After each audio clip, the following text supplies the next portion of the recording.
Welcome to the Golden Age of Cardboard podcast, where we remember a time when stacks of cards were held together with rubber bands and Mickey mantles were put in bike spokes.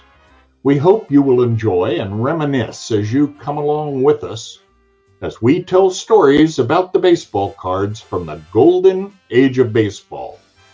We will examine the state of the vintage baseball card market and talk to some of the greatest collectors in the hobby.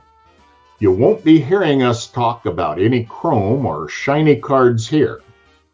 Now, to take you on this retrospective journey, here's your host, direct from the shallow end of the gene pool, my son, Mike Moynihan.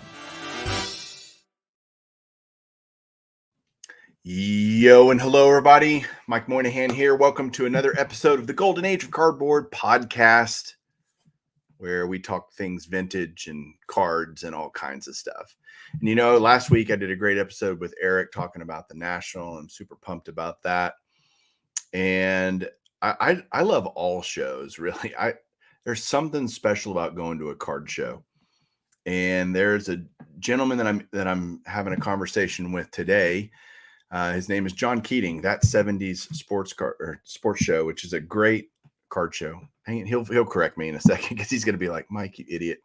But John I think has been a longtime viewer of my channel, and we've connected in a way now because we're both hosts on a show called Hobby Hotline, and I've gotten to know John a little bit, and he is just a great guy. He's very similar mindset. And so one thing I want to do is just have these conversations with collectors. I think I get too into hobby news or just hobby stuff. And it's fun to talk about all that, but it's also fun to change it up and just have a conversation with a fellow collector and kind of pick their brain and see how they tick and all that. So let me bring John on. John, welcome to the show, man. How are you? Good, Mike. Thanks for having me. Big fan and a big honor to be here. Well, the honor's mine, and I appreciate it. Correct me on your show. I'm such an idiot. That 70s card show. That 70s card. It's a great name, by the way. I love it. Man. I appreciate it. So what's your hobby story? I mean, I know nobody likes telling their hobby story because they think it's boring, and I know you think yours is boring. I don't think any hobby story is boring because they're all kind of unique. Well, thankfully, I grew up in the greatest sporting decade of all time, the 1970s. Born in the late 60s in Philadelphia, and youngest of three boys. So fortunately for me, the card collection of my brothers got thrown away, but my mom wised up by the time I came around, so I didn't have the trauma of having my cards thrown away, and they were actually, I guess, more protected than anything. My mom realized the benefit of having cards. So she was a big sports fan. My father, he was a sports fan, but my dad was the son of Irish immigrants, so we didn't get a lot from that side, but spent a lot of time going to sporting events. Oh, no worries. And watching them with my mom and Little League, all that stuff. So you're a busy man, Mike Moynihan. No, that's a long story. That's another collector guy calling me. It's all your advertisers canceling now that I'm on. Yeah. So that's about it. I mean, normal upbringing. I was fortunate to come. Not only were the sports great in the 70s, but the end of the 70s, the hobby became probably the first explosion in the hobby. Right? We know about the junk wax era. We know about the current boom, but I think the late 70s, thanks to Dr. Jim, had a lot of influence on a lot of collectors, and it kind of made it. I was a kid. I guess I was 11 when Dr. Jim's first book came out, but all of a sudden there was something that adults could do and that kids could do, and it was acceptable. And shows blew up. You could go to a show every once a month back then, which was kind of a big deal. And I think it was a great time to collect. So kind of went dormant. I moved houses. I bought the house I'm in right now in 2000, and kind of never opened up my collection other than the slabs that I had. So kind of went deep cover there for a while. I tell people I started collecting credit cards instead of baseball cards. And but my oldest son, I think he'll be 25 soon.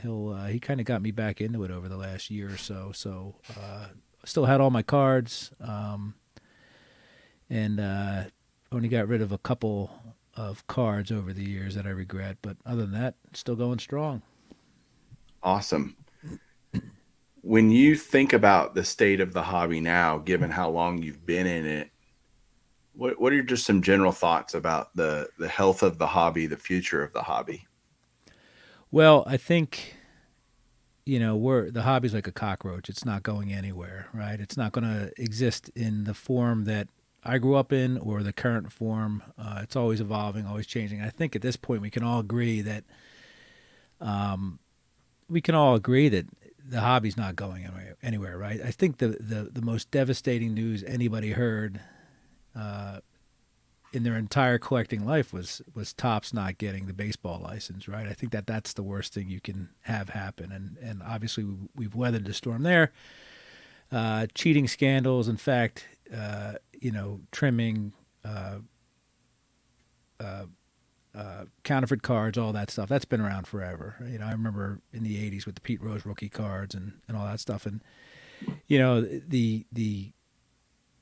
the top of the apex of the hobby. We've come to find out that Hannes Wagner card, the Gretzky Hannes Wagner card, is a bit of a fugazi as well. So I mean, nothing going to kill the hobby as far as I'm concerned, right? People come in and out, but at this point, it's bulletproof. That's an interesting point. And first of all, I love that you used the word fugazi on my show. From the East Coast. That's fantastic. I'll say y'all a lot being from Texas. So that means you all. It's a contraction. So okay. All right. No. The hobby's bulletproof. The more I'm in it, the more I realize the reality of that statement. That is completely true. As it's been through the ringer, scandal wise, and people, grading's a scam, and this is a scam, and that's a scam, and PWCC, and you name it, all these different things. The hobby moves on. Right.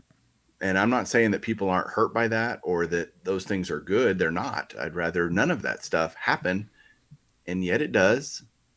And yet we all go, okay, that sucks. Let's move on.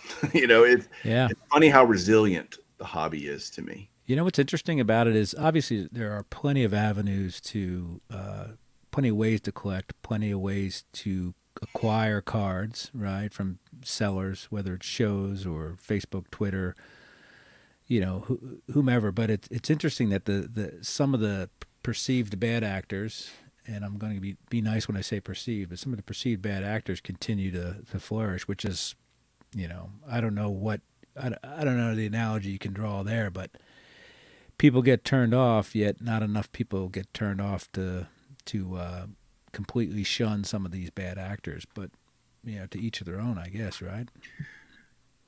Do you think it's naive that they're naive people, or ignorant in the sense that they just don't care? I don't know. Care. Yeah, it's greed. I mean, it's greed. I mean, greed is a sometimes a tough word to digest, but it is greed because people want, whether they want to flip a card or buy a card for a cheaper price than they would have bought, with a suspect provenance, whether they, that they would have gotten from somewhere else. That people just want to take shortcuts and whatever. And I'm not disparaging them, but shortcuts are plenty in this hobby, and doesn't seem to be any kind of slowing up of that. People are just going to do it, and it's been around. It's as long as the hobby. People that are older than me can tell you the shenanigans that have happened in the hobby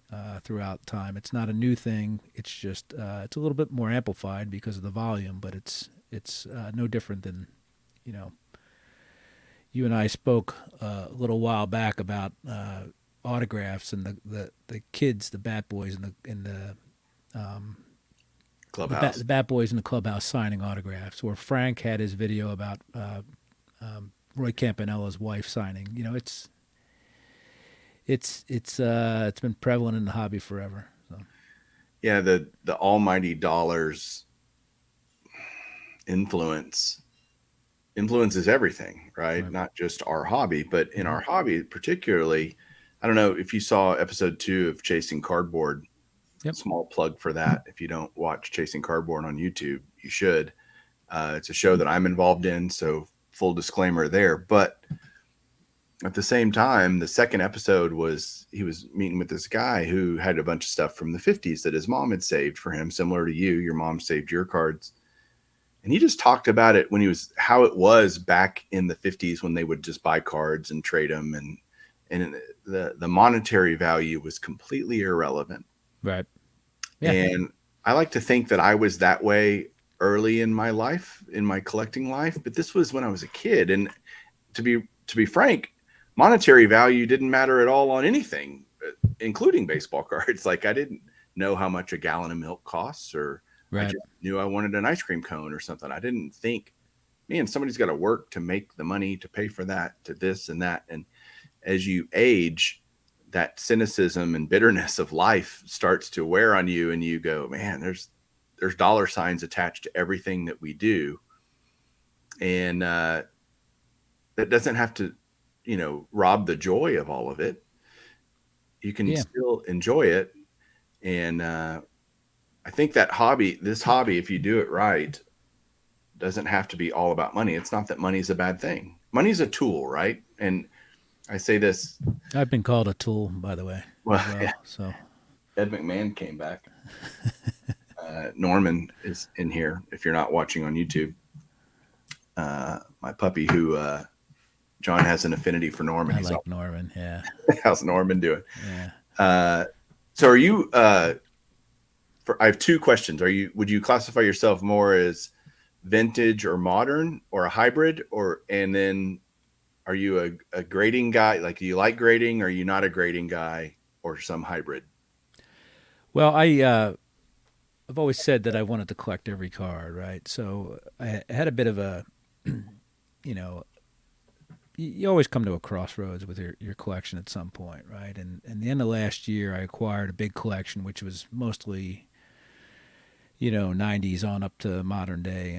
And part of me says I should sort all this out, sell it so that I can get more vintage. But I like to collect more on a horizontally than vertically. So I like to have, I have about probably 2,800 type cards in my collection, right? So that's, if you look on my Beckett database, there's at least, I think, 2,800 different sets that I have a card of. So I think that's wonderful, and I think that I like to collect that way. I do have, an affinity. I mean, vintage is my thing. I love vintage. I have, over my enormous forehead, if I duck a little, you can see all the sets in a row of the 80s right there. That's Fleer, Donruss, and Topps above me. So I have all that. I have most of the 70s at this point, working into the 60s, and I have a lot of vintage cards, and I will continue to go backwards for sure. I don't necessarily seek out the modern stuff, but you and I have spoken on Hobby Hotline about this. I'm not a big fan of the modern game, right? There's so much romanticism with the old ball players, and I think that there's so much to mine there, not only with cards, but just with the history of I'd rather spend 3 hours clicking through Baseball Reference than 3 hours at a baseball game watching 7 pitchers pitch a no-hitter or whatever it is, right? So, and a question I have for you, which I'll ask you in a minute, I'm going to flip it on you and ask you a question that might make you think too, but I'm more of a fan of the cards than I am of the sport at this point. If I want to have a good time reading about baseball, there's plenty of books to read about, and there's plenty of things to read about in the past. So I think we're fortunate there. It's kind of like my music as well. I couldn't tell you I couldn't name you one band in the top 40 on Billboard right now. Okay. But if you wanted to talk about, bands from the 70s, let's do it. Right. So So that's that. I even though my collection is broad, I still prefer the vintage stuff. Now over the other shoulder, this shoulder here is these are all boxes of 5,000 count boxes of for each year of the 2000s. So, I do have cards obviously from this millennium. I know that sounds funny to say that, but it's the other guys over there that I prefer, right? And that's I have a couple cases of slab cards. I don't have nearly what you have. I barely have any, right? I have maybe 100 slabs, and almost evenly down the middle between SGC and PSA. And there's one BVG slab up there somewhere. I don't chase the slabs. I do like to buy slabs because of the kind of one more step towards authenticity for the cards. And I've slabbed. I did a submission last year about 20 cards of the SGC of mine that I wanted to make sure that they were encapsulated because they mean a lot to me, right? And that's my motivation for that is either authenticity or preservation of cards. With that said, I have also my big head is blocking the 5K count boxes of 50s and 60s stuff as well. So I do have a lot of unslabbed cards, but yeah, I mean, it doesn't motivate me. Like I said, I'm half and half on SGC and PSA, but cards are just fun to look at, whether they're in plastic or not. So my question for you is, Yes. and I know you're a big baseball fan, and I could see that by your Texas Rangers hat. What do you think fuels? Does your love of the sport fuel your collecting, or does your love of collecting fuel your sport fanaticism? I don't know that those have to be mutually exclusive, but I've had an affinity for the sport as long as I can remember. Mm-hmm. Maybe those talking with my dad a few. I don't know if that was a month ago or 2 months ago, but I don't know. We talked beforehand. Like, do you remember me loving baseball before I started buying cards? And he couldn't really remember that there was a distinction there because I was 8 years old. I mean, how much can you really know before Right. you're probably like, you can say you love XYZ as a 4-year-old, but do you really even know what that means? Right. But So, even then, it would have been and I'm in the same boat. It would have been an accessory cards, right? Because we love the sport, right. right? I mean, it was an accessory to this to the a gateway to the sport. But as you grow older, it becomes a different story. I think I'm on. You're saying it's not mutually exclusive, but I love the cards. I don't necessarily love the sport at this point, which is But I love the cards that tell me the history of the sport. for sure. Yeah. So that, because I love reading old books about the sport and stories of days gone by, so to speak, which is kind of romanticized in and of itself, like you said. And I don't care. Mm-hmm. I love just, I love watching Ken Burns and hearing stories Right. over and over again. And I don't care that I've heard it before. I want to hear it again. It's like your favorite movie or something.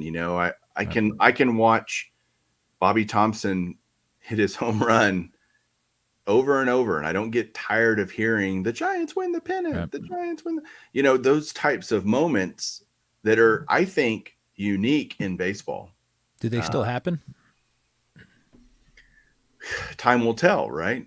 I think there are some moments in relatively modern baseball history. Moments that I think about are when the Braves won Game 7 against the Pirates and Sid Bream rumbling its way around third. But that's not even new. That's Right. It's pretty 30 old. 30 plus years, right? I guess that does. God, trying to think of a recent moment that I went, wow. I mean, 98 was obviously a big deal. That was now 25 years ago, Yeah, I just feel like Albert Pujols and Miguel Cabrera are two of the finest players that have played the game, right? And I Right. feel like they're in our hobby, for sure, they don't get the respect that they would have, that somebody, 30 years ago would have gotten when they were riding off into the sunset. So that kind of saddens me because the pageantry of that is gone. A guy getting 3,000 hits or 500 home runs or both. Well, the main assault on that idea is that the dilution of people's attention is so people just have so much stuff to pay attention to. Mm-hmm. Back then, baseball was it. I mean, think of baseball in the 50s in New York, right? Or Yep. I mean, that was it. Your life revolved around it, literally. And I can remember and this is going to be very hyper focused, but it's a point that in 2010, 2011, when the Rangers actually made it to the World Series for the first time in their history, I literally planned I looked at the schedule of when they were playing, and I don't do that for the World Series, only if the Rangers were in it, which is versus back then, it was when is the World Series? Who's playing in it? Now, if it was your hometown team, you were even more invested, but America cared about when the games were. They wanted to listen and watch. And when television became a thing and pre-television on the radio and all of that, it mattered more then than it does now because we're so distracted with all the other crap in life. And so, and all the other sports and esports. And I mean, there's just so much dilution of our attention that it's less impactful, that those moments, even if they did happen. Right. When do you think the last great baseball moment was? Well, I would like to say Bonds breaking Aaron, but that was so muted because of the controversy surrounding that accomplishment. I mean, Hank Aaron didn't even show up. Right. He did a video response to that. So I'm going to tell you what I think it was. Okay. I think it was please. 21-31. Ripken. And I was there, and it was the last, it feels like the last time the country united behind baseball. To me, that's what it feels like. And that was what, 95, 95, yep. Yeah, okay. Yep. So that was a long time ago. I thought 98 was pretty unifying. I think there were a lot of common people going, did he hit one today? Who hit one today, McGuire or Sosa? Yeah. That was a pretty big deal. And that was a series of moments, right? That was a summer. Sure. That's true. Or September, whatever. I just feel like you talk about Bronca versus Bobby Thompson or Reggie hitting four swings, 4 homers. People forget about the one the day before. So I feel like, baseball doesn't have that anymore, which is interesting because we have a short attention span, but we can't.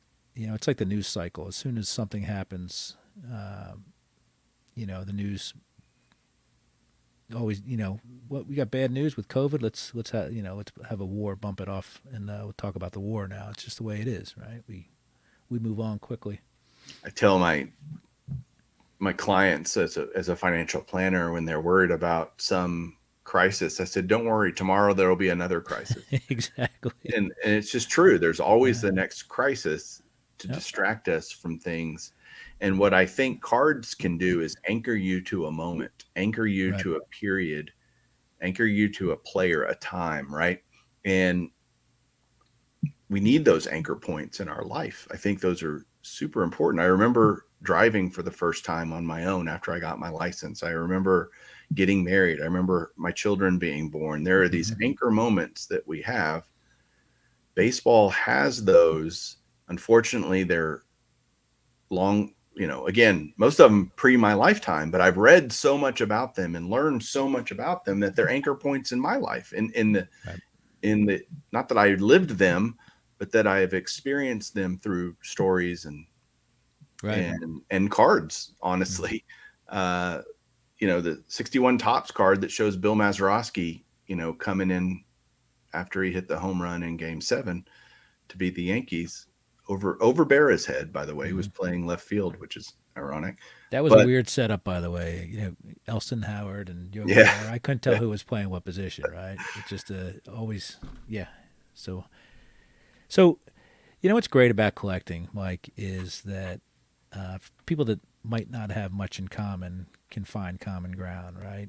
And I'd like to think there isn't, there's no politics in collecting. There's no religion in collecting. There doesn't seem to be a racial bias. I mean, you have to be a fool to be a collector and be a bigot, right? So that's one of the joys about this. And one of the things I love about it is people, it's not it's exclusive and it's inclusive and not exclusive. So on a social level, that's it's not a lot of endeavors you can point to that can equal what we do for a hobby. That's for no sure. doubt. And I would actually argue that cards, I mean, I grew up in Texas in the South, where never raised to think about the color of a person's skin. And I think we were maybe the first generation where that was less important than the nature of the person. Mm-hmm. Baseball is a wonderful equalizer in that I love Mays and Aaron, who are black men. I love Roberto Clemente, who's Latin. It doesn't matter what the color of their skin is. Like you said, I just cared how good of a ball player they were. Right. They hit, run, throw. Right. I didn't care. I loved all of them as a kid. I didn't even think, well, he's black, or it just never even came up in my brain Mm-hmm. as a young man that would matter at all. I didn't think about it. So that's it. It just got rid of all. It just never even. I don't know how to say it, but it was Yeah, a and non-factor.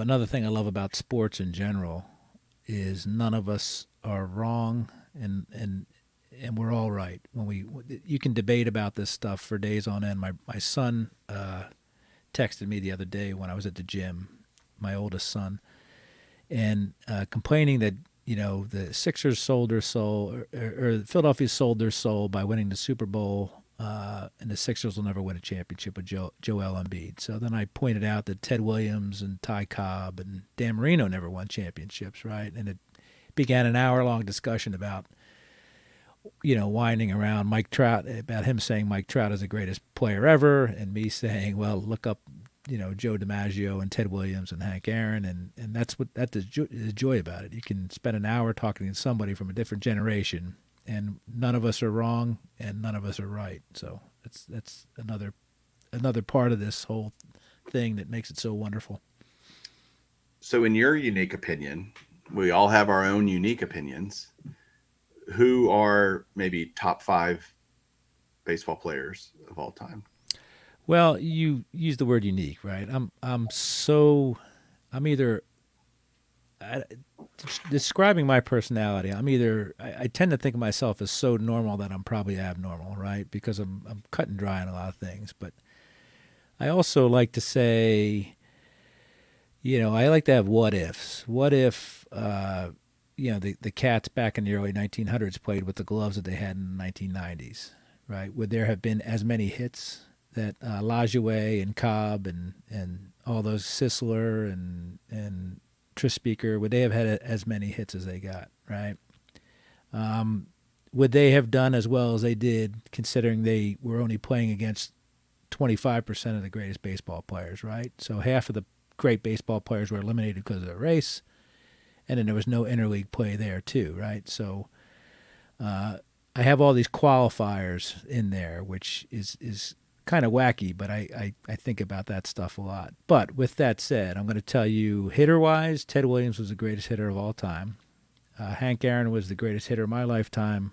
Joe DiMaggio, I put number 3 because what he did in the short amount of time he played was absolutely phenomenal, right? We're talking about the runs scored, runs driven in, on-base percentages, all that stuff. You look at guys like that, absolutely amazing.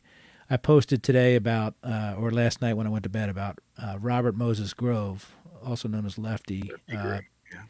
Had the Triple Crown in 1930, and he led the league in saves as well, right? Which is crazy. I know they're all stats, and you can read them any way you want, but again, that's what's great about this. Now, Mike Trout, I hear this talk about we should let players into the Hall of Fame while they're active. I think that's the most nonsensical thing I've ever heard in my life, right? I'm with you. I don't who comes up with that idea. I don't know, and who perpetuates it. Who perpetuates it is even more amazing to me, right? So anyway, I gave you my top three. I'm going to tell you Michael Jordan's the greatest basketball player of all time, and I grew up with Dr. J. I grew up with Bird and Magic. Wilt Chamberlain's from Philadelphia, the greatest athlete ever from Philadelphia. But I will tell you Michael Jordan's the GOAT there. Don't really care about hockey that much or don't know enough about it to name the best player in hockey. But football is a little tougher, and Tom Brady obviously is the greatest quarterback ever.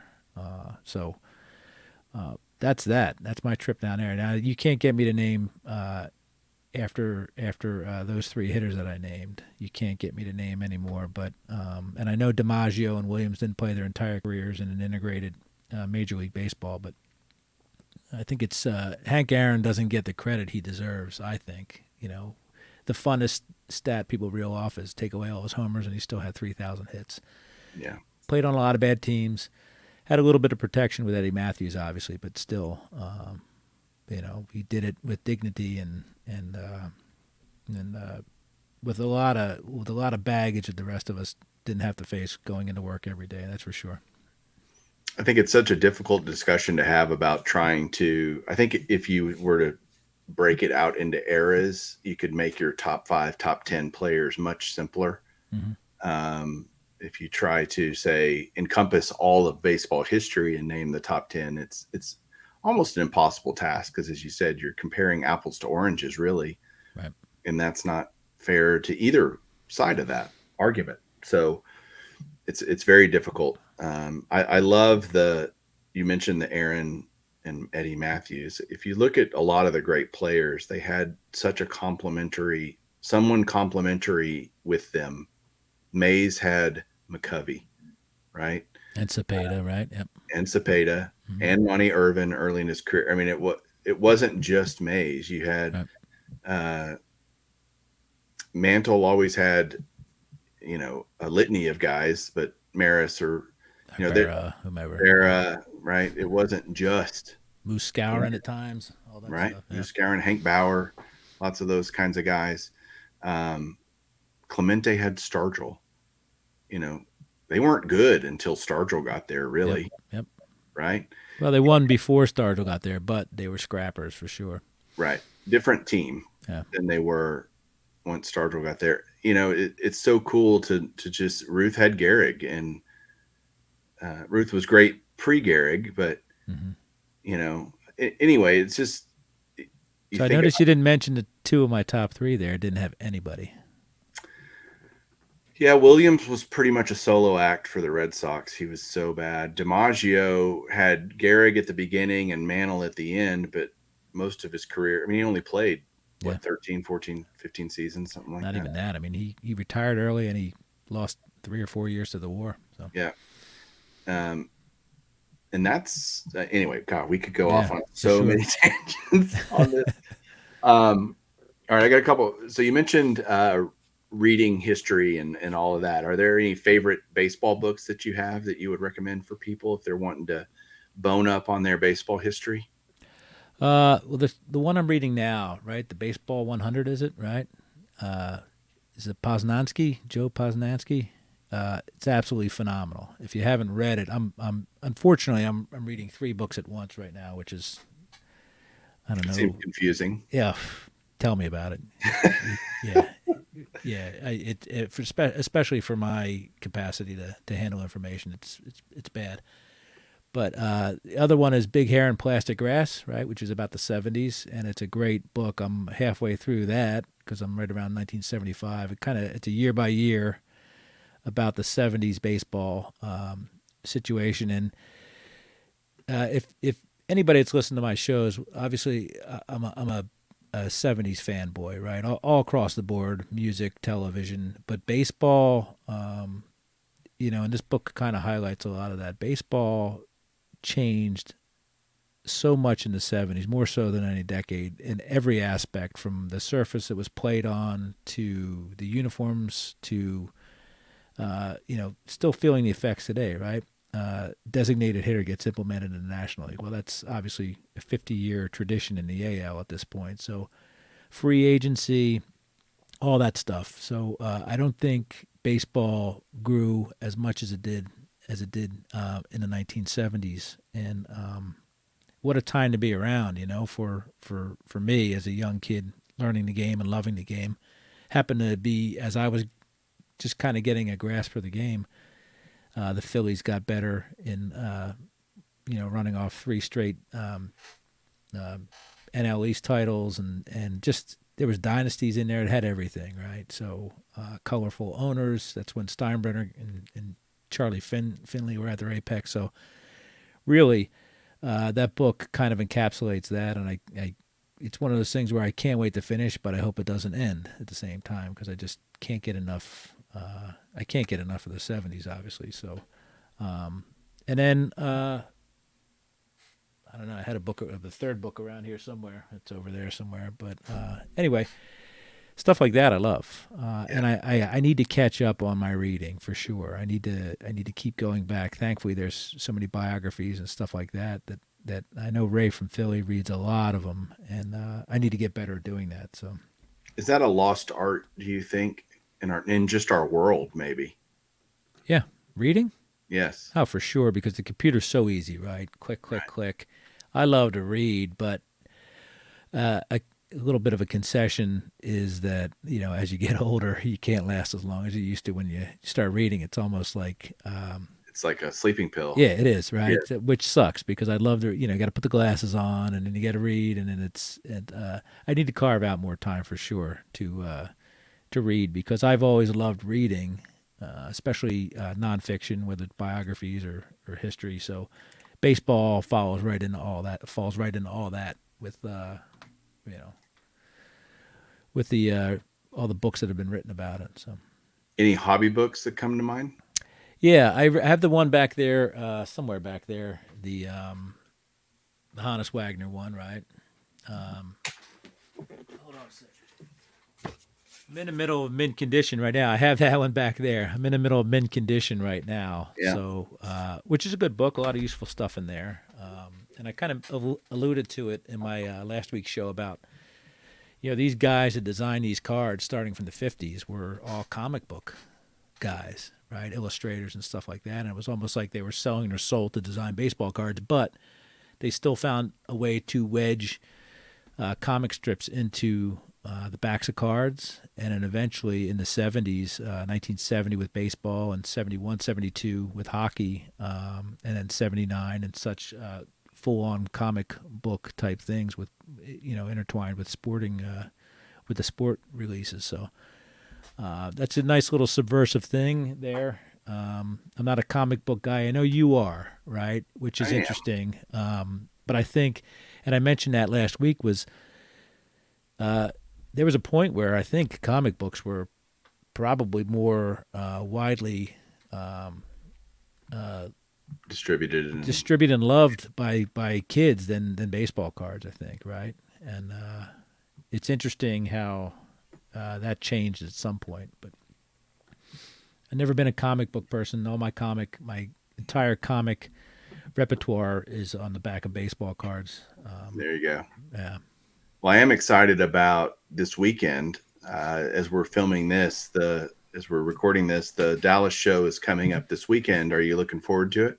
I am. Yeah, I'm looking forward to seeing people like yourself and some of the other folks that we mutually know and collaborate with. So it'll be fun. Of course, seeing Rich and Dr. Jim, that'll be the highlight of the trip, obviously. So looking forward to attending. I was at the show last September and had a good time. I actually picked up a couple Mickey Mantles there, so that won't be happening this time. But yeah, it was looking forward to it. I don't know if I'm going to buy anything, and that's what's great about it is I don't have to. I'm not going into it with I have to come home with this, that, and the other thing. I have my hit list that I carry, but if I don't check anything off of it, it's not a big deal. Yeah, I think that's the vintage collector mindset is patience and the marathon, not a sprint mentality.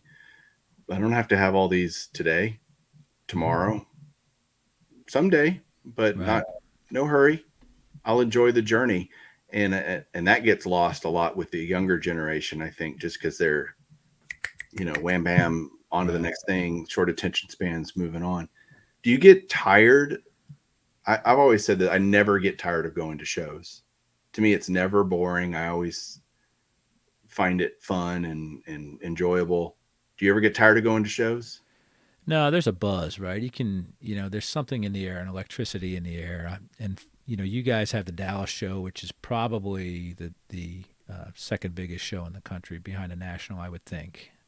That's correct. All right, and I've been to other shows around the country, and we have the Philly show here, which you would love. I don't know whether you've ever been, but No, but I need to. That's on my yeah, to-do list. a heavy vintage, right? It's the opposite of most shows where there's a overwhelming majority of both cards and ephemera. You can find all sorts of things, and in the corner every now and then you see a guy sitting with all his shiny stuff.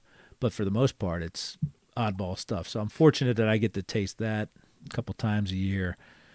I heard the last one was crazy busy. Yeah. I mean, I think that they've outgrown that facility, but it's a nice location. It's right down the road from me, and it's actually where my first job out of high school was. I worked in that complex there, so met my wife there, all that stuff. So it holds a special place in my heart. But it's a great show. It really is a great show. So we never get sick of going there. Dallas, I think, is so big that it's awesome. You can find anything you want, whatever type of collecting you want to do. So, and I don't listen, man. You and I, everybody wants waterfront property for sure, right? You and I are okay being on. A few blocks off. We got waterfront property, but it's Lake Ostego up in right. I'm on the North Shore in a tent. You're a little closer to town than I am, but the waves don't take out our house and stuff like that. So it's the hobby moves fast, and I'm okay not being on the Gulf Coast or the Atlantic Coast. I'm happy being inland a little bit. Well, I need to make sure and tell the listeners and the watchers that John just used a word that has never been used on this show. He used ephemera, Right. which is, just so you all know, it's the plural of ephemeron, which is items to be designed. I'm reading the dictionary of what that means. I'm teaching you guys a new word for your vocabulary. Items designed to be useful or important for only a short time, especially pamphlets, notices, tickets, etc. So that is what ephemera is. Can you look up Fugazi while you're there? Fugazi. We're working through the alphabet here. I doubt that Fugazi. It might be in the slang. What's the dictionary for urban dictionary? Urban dictionary, right? No Fugazi. But ephemera is a great word of the day for you guys. So find an opportunity to use ephemera in a sentence over the next week, and you'll impress your friends. And don't ask me to spell it, please. Well, I believe it or not, when I put it in dictionary, I spelt it right the very first time, which is PH, huh? Yeah, it's a PH. Yep. So yeah, I never get tired of shows. I love it's become more the social part of the show for me, which is I love the cards. Like, don't get me wrong. Like I still have to tell my friends, hey, I want to go look, like at the National. I know you'll be at the National this year as well. Are you going? I can't remember. I absolutely intend to go, but I might be over in Europe. I have to figure out what's going on. Hopefully I can get back in time. We'll see.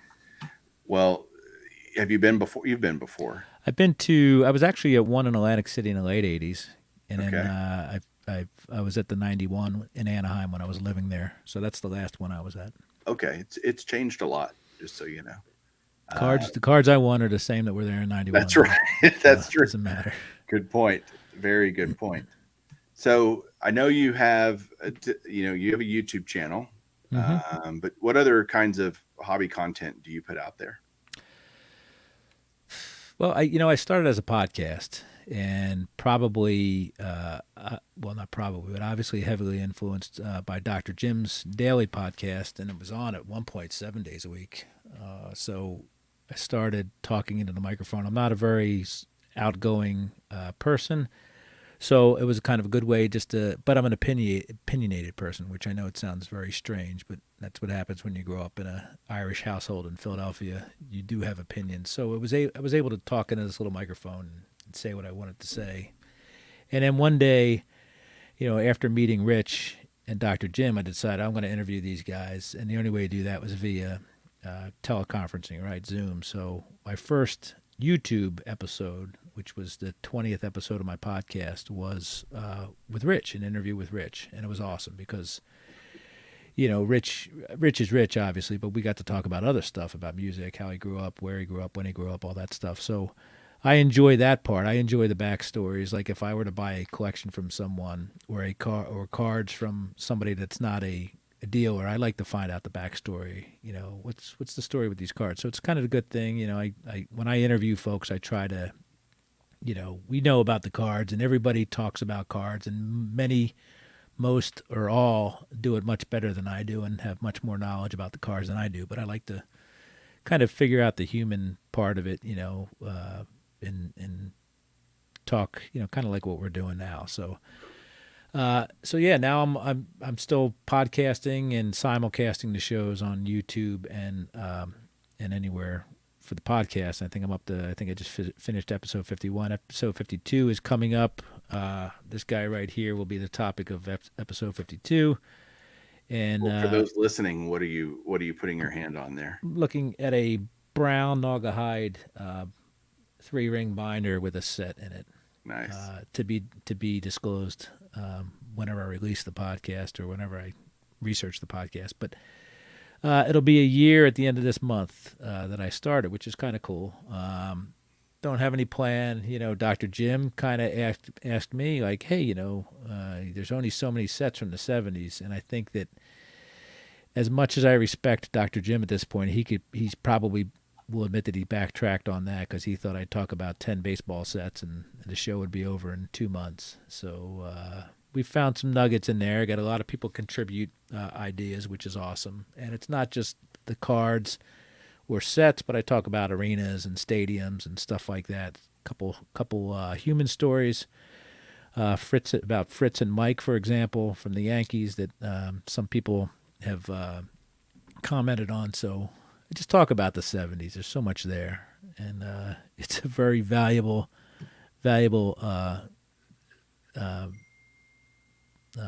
decade to mine the minerals from, for sure.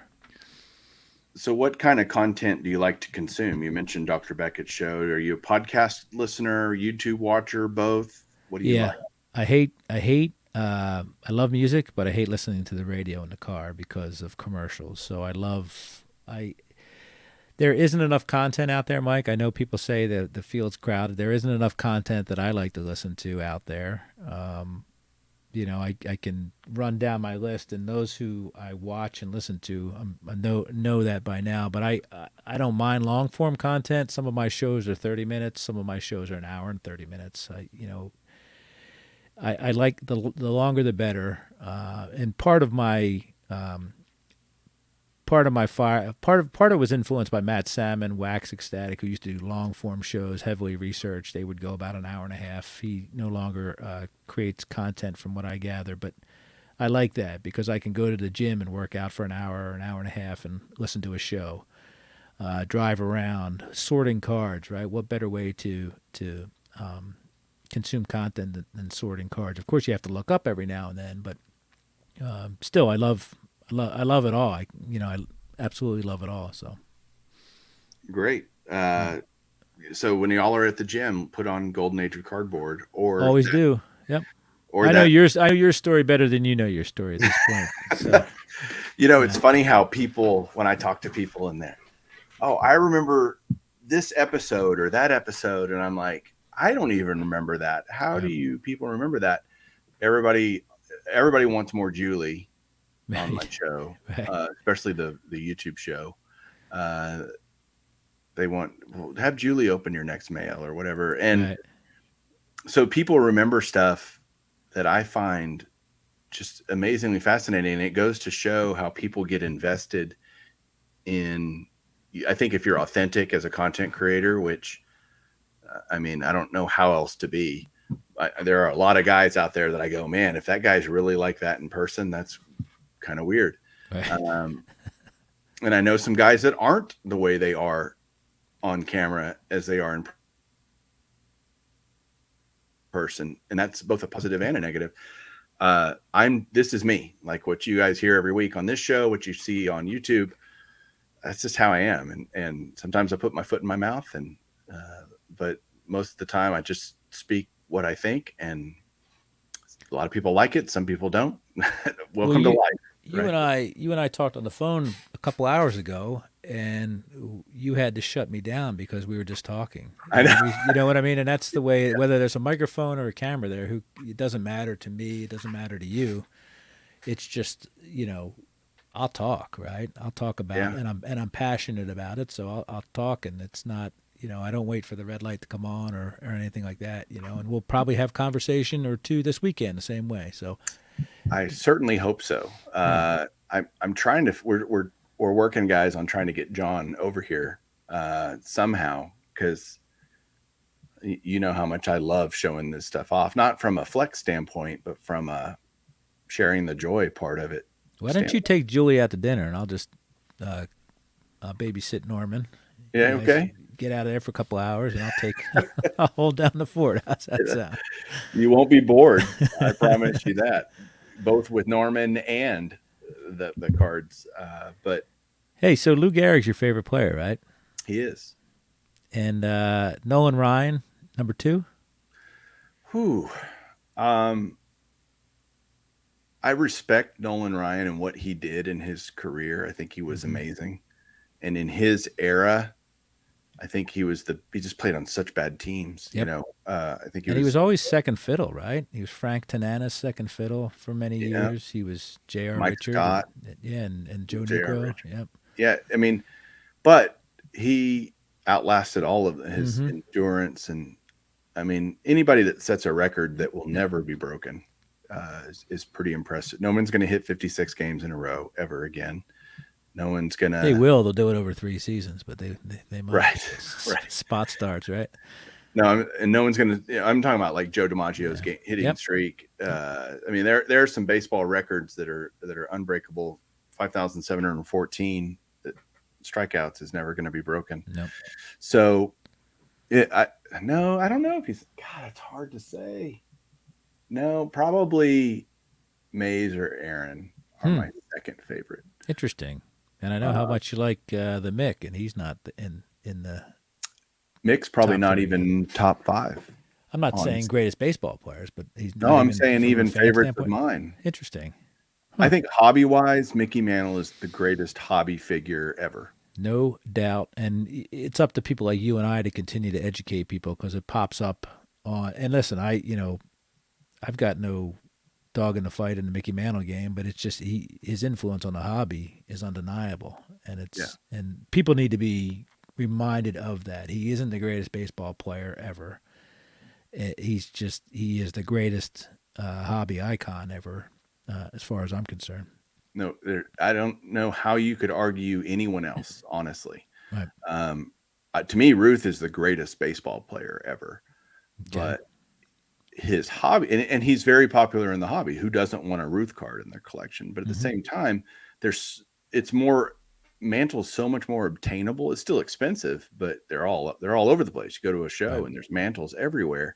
Ruth cards are less available, right? So I think hobby good and baseball good are two very different things. For sure.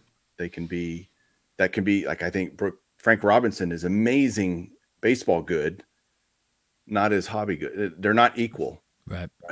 And you mostly, especially from vintage, I think it's more baseball great versus hobby. The hobby hasn't caught up to the greatness that they were in the sport.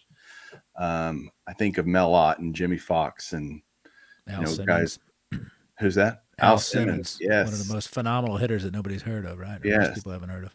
And now we've heard of them, and it's just so different. Harry Heilman, as an example, he's way old school, but a guy like that, or even guys like Mike Schmidt and George Brett and Tony Gwynn, and we're running into it. Like, a lot of these great players like Yount and Molitor and Dave Winfield, right? It's, Dave Winfield was sort of a charismatic guy. He was great at what he did, but nobody cares about him, not even in the hobby. He doesn't get a lot of love there, and I'm not advocating for him to get more love. It's just it's interesting how there's hobby icons, and some of these guys, no matter how great they were, will never be recognized in the hobby. Yeah, and that's okay. It just makes their stuff cheaper for you and me, right? For sure. That's okay. I have seen the hobby prices go up kind of across the board. Even the Phil Necros and the guys that were previously you could buy their stuff all day for super cheap is now not as cheap. And it's still not expensive relative to the big guys, but it's 2-3x what it was, which is like, wow, it went from a $10 card to a $30 card. And they haven't done anything to improve upon their status, right? Yeah. And it pains me to have to pay what I've been paying lately just because that's what the market is. But guys like Bob Gibson or I think Koufax's greatness, albeit a short period of that 6 years, 5-6 years, is being recognized. Jackie's finally getting his due in the hobby. Yeah, his stuff's exploded, right? Right. So you do see this. Even Gehrig's stuff has gone bananas in the hobby. And that's good to see, whether it's finally catching up, getting where it should have been, which is kind of what I think is happening. Like, it's about bloody time that Willie Mays is worth what Willie Mays should be worth more than Mike Trout, period. Like, I'm sorry. Yep. I mean, the fact that they wouldn't be is silly to me. But anyway, so tell everybody where they can find your show, both on YouTube and podcast. That 70s Card Show, real easy. It's all spelled out, no numbers in there. YouTube or any of the podcast platforms, at 70s Card on Twitter. I'm on Instagram, but I'm not. And there I am. I'm sort of approachable. Well, if you're watching this on YouTube, I will put a link down to John's channel here. It is amazing to me that I look and you have fewer than 100 subscribers on YouTube. That is saves a lot on Christmas cards, Mike. That's awesome. It does. Yeah. Any final thoughts before we head off into the sunset today? We've spoken for 58 minutes and 8 seconds, and I have not mentioned my baseball idol once, and I'll do that before we leave, and that's Karl Michael Yostremski. So, not the greatest baseball player ever, but my favorite baseball player. Well, okay. I did a whole episode on Yostremski, by the way. I did a whole episode. I think it was episode 5 or 6 of this podcast. Was all about the cards and career of Karl Yostremski. He is. You couldn't wait to episode 8, huh? No. Oh, that's a good. I should have. I did mine on episode 8. Yeah. Way underrated. He was. He took over for Ted, right? So he had this huge shadow he was playing under, and yet became probably the second greatest Red Sox of all time. Yep. I mean, and listen, this guy, he kind of injured his shoulder around the turn of the 70s, and he was on fire back then, right? Yeah. Whether you're a warmonger or not, he was racking up the war in the late 60s and had to change his stance, his swing, all that stuff, and still put together a pretty decent career, right? First American leaguer to have 400 home runs and 3,000 hits, and that whole thing. Listen, you go from Williams to Yaz to Jim Rice in left field at Fenway. That's just a phenomenal run right there. Yeah, and you had we had Gehrig to DiMaggio to Mantle in the Yankee world. Yeah, not the Not same playing the position same. though. Not Yeah, not but playing yeah, the you're same right. position, no Yep, doubt. true that. But yeah, it's and pray for Ray from Philly. He's doing his PSA run of Yaz cards right now, so I hope he makes it halfway. I That's have an entire Tops Yaz run plus several ancillaries, graded. all graded. Yeah, Yes. he's coming for you then, man. Watch out. Well, I've already got them. I'm Yeah, not well, he competing can with them. still overtake you on the registry, right? Oh, I don't care. The registries are great, but it's not that great. Yeah, Like I'm not yeah. sitting there going, oh my gosh, because most of it's faceless and nameless, or not nameless, but faceless. So you don't Right. even know these.